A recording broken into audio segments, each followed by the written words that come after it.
பிஸ்மில்லாஹிர் ரஹ்மானிர் ரஹீம். திரு ஃபைசுல் ஹபீப் ஹாஜா ஹபீபுல்லா ஷா அலைஹி ரஹ்மா அவர்கள் அருளியது. அத்தியாயம் 33. உபதேசம்.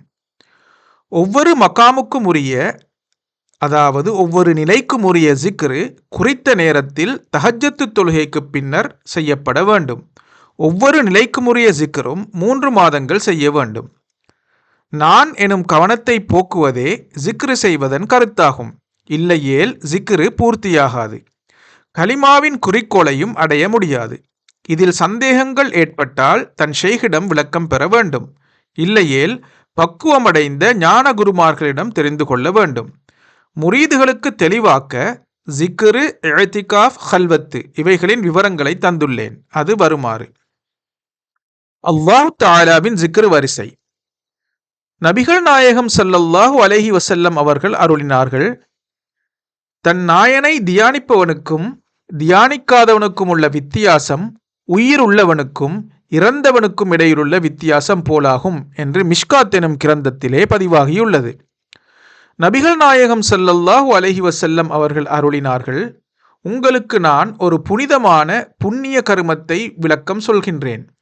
அது உங்கள் எஜமானனிடத்தில் உங்களை தூய்மையாக்கவும் பதவியை உயர்த்த வல்லதாகவும் தங்கம் வெள்ளிகளை தானம் செய்வதை விட சிறந்ததாகவும் சத்துருடன் போரிட வாளெடுத்து பொருந்துவதை விடவும் மிகவும் சிறந்ததாக உள்ள ஒரு ஆயுதமாக இருக்கின்றது என்றார்கள். தோழர்கள் ஆவலோடு அது என்ன என்றார்கள். அதுவே ஜிக்ருல்லாஹி, அல்லாஹுவை ஜிக்ரு செய்வது அல்லது அல்லாஹுவை தியானம் செய்வது என்று நபிகள் நாயகம் ஸல்லல்லாஹு அலைஹி வஸல்லம் அவர்கள் கூறியது மிஷ்காத் எனும் கிரந்தத்திலே பதிவு செய்யப்பட்டுள்ளது. ஒரு சமயம் அரபி ஒருவர் நபிகள் நாயகம் ஸல்லல்லாஹு அலைஹி வஸல்லம் அவர்களை பார்த்து மக்களில் சிறந்தவர் யார் என்று கேட்க, பதிலாக நபிகள் நாயகம் ஸல்லல்லாஹு அலைஹி வஸல்லம் அவர்கள் அருளினார்கள்: தீர்க்காயுள் கிடைத்து அதிலே புண்ணியம் செய்யும் வாய்ப்பும் கிடைத்தவர் எவரோ அவரே சிறந்தவர் என்றார்கள். மீண்டும் கேட்டார்: புண்ணிய கருமத்தில் எது சிறந்தது என்று கேட்கப்பட்டது. பதில் கூறினார்கள்: நீர் இவ்வுலகை விட்டும் பிரியும் சந்தர்ப்பத்தில் உமது நாவு அல்லாஹுவின் தியானத்திலே ஈடுபடுவதாகும் என்று நபிகள் நாயகம் ஸல்லல்லாஹு அலைஹி வஸல்லம் அவர்கள் நவின்றார்கள். இது திர்மிதி எனும் கிரந்தத்திலே பதிவாகியுள்ளது. நபிகள் நாயகம் ஸல்லல்லாஹு அலைஹி வஸல்லம் அவர்கள் இன்னும் அருளினார்கள்: நீங்கள் சுவனப்பூங்காவிலே பிரவேசித்தால் அதன் கனிகளை புசிப்பீர்களாக. சுவனப்பூங்கா என்பது யாது? அதுவே ஜிக்ரு ஹல்கா, அல்லாஹு தாலாவின் தியான சபை என்று பதில் கூறினார்கள். இது திர்மிதி எனும் கிரந்தத்திலே பதியப்பட்டுள்ளது. நபிகள் நாயகம் ஸல்லல்லாஹு அலைஹி வஸல்லம் அவர்கள் மேலும் கூறினார்கள்: அல்லாஹு தஆலா கூறுகின்றான், நான் என்னை தியானிக்கும் அடியானோடு உறவாடுகின்றேன், எனது பரிசுத்த நாமத்தால் அவனுடைய உதடுகள் உசும்புகின்றன என்று புகாரி எனும் கிரந்தத்திலே பதிவாகியுள்ளது. நபிகள் நாயகம் ஸல்லல்லாஹு அலைஹி வஸல்லம் அவர்கள் இன்னும் அருளினார்கள்: ஒவ்வொரு வஸ்துவுக்கும் மாசை தெளிவுபடுத்தும் ஒரு உபாயம் இருக்கின்றது. ஒவ்வொரு வஸ்துவுக்கும் அதன் மாசை தெளிவுபடுத்தும் உபாயம் இருக்கின்றது.